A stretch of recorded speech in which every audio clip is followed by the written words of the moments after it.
In my hand, I have a ball. I just love the game. I've never been a millionaire, but I've lived like one all my life. I made the right decision going to teaching because, the old saying, those that can do, those that can't teach, I'm not going to go to university. I'm not one for the books. I had no academic passion at all, so to speak. So I decided it was going to be golf.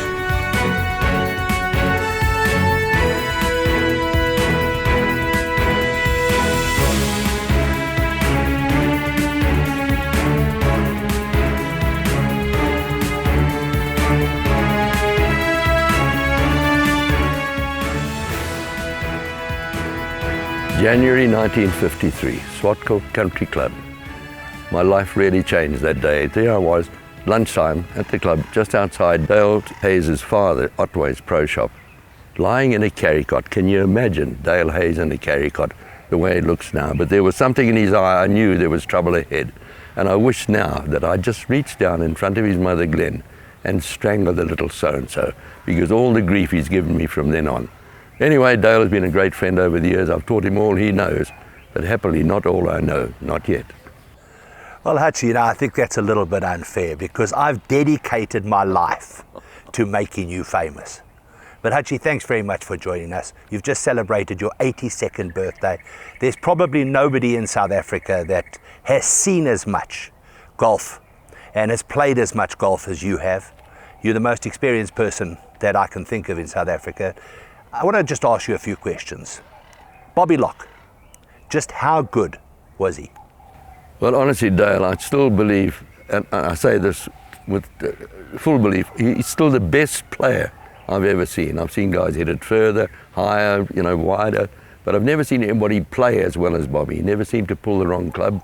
He hit it exactly the right length all the time, doesn't play off yardages, and to me, you never saw him in trouble. And if he happened to play poorly, he shot 72 or something ridiculous.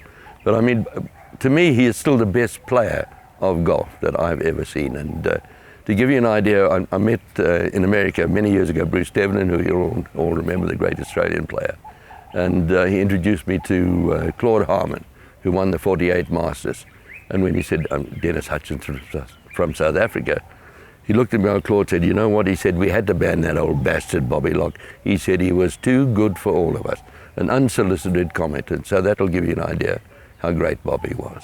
And what makes that even more amazing was that he was playing against, true greats of the game. Ben Hogan, Sam Snead, Byron Nelson, Jimmy Demarat, some of the greatest players of all time. Absolutely. Well, Clayton Heaton, of course, made a fortune because he was beaten by Bobby. The first tournament Bobby played in America, and that was way back in 1948, was in a closed event in North Virginia, which he won by 10 shots. And Heaton said, who's this boy? He said, how can he, win by 10 shots and organise the game?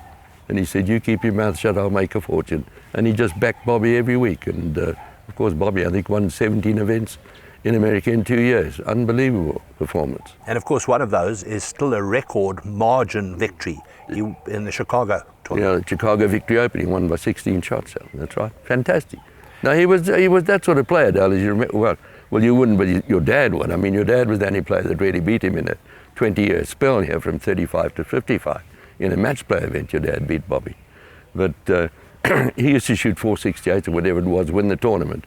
But if anybody pushed him, he just used to go underground. Like poor old Tommy Trevena one year at Springs, in the old East Rand Open at Springs Country Club. He opened up with a 68, Bobby was 69. And then Tommy followed that with a 66. We were still playing 36 holes. And I was playing with Bobby when the announcement came out that Tommy had shot 66 in the afternoon, par 73. And Bobby sort of listened, had another look at the putt, 30-footer, hadn't gone 2 yards. He was reaching for the cap. As he did, you just went cold, in the ball went. And brought out in 32, brought it back in 30, 62. And poor old Tommy shot 16 under par and lost by 14. And Bobby shot 262, unbelievable. We've had many great golfers in South Africa, but I think I can say, unfortunately, one who's often overlooked, a great friend of yours, Harold Henning, because his career was at the same time as Gary Player. Yeah, I think people didn't really get the right idea about it. Harold, he was a terrific player. He won over 50 events.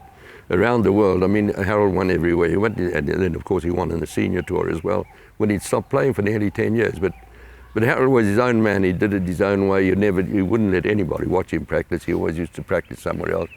But definitely he was overshadowed to a great deal by Gary Player, and probably did not get the recognition that he deserved. Now, both he and Bobby Locke, of course, not that Harold I don't think was in Bobby's class, but both great putters.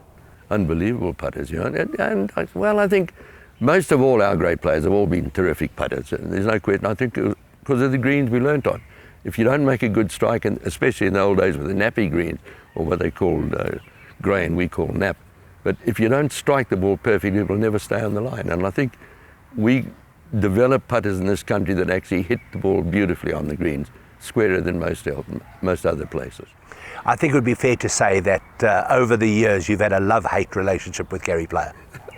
Yeah, well, we didn't always see eye to eye about things, Gary and I, let me put it that way. But Gary is probably the greatest competitor I think I've ever seen on the golf course. I mean, nobody ever wanted to win as much as Gary, and sometimes he could be awkward to play with because of the way he felt about the game. But you can't take anything away from what Gary did. He was a fantastic performer.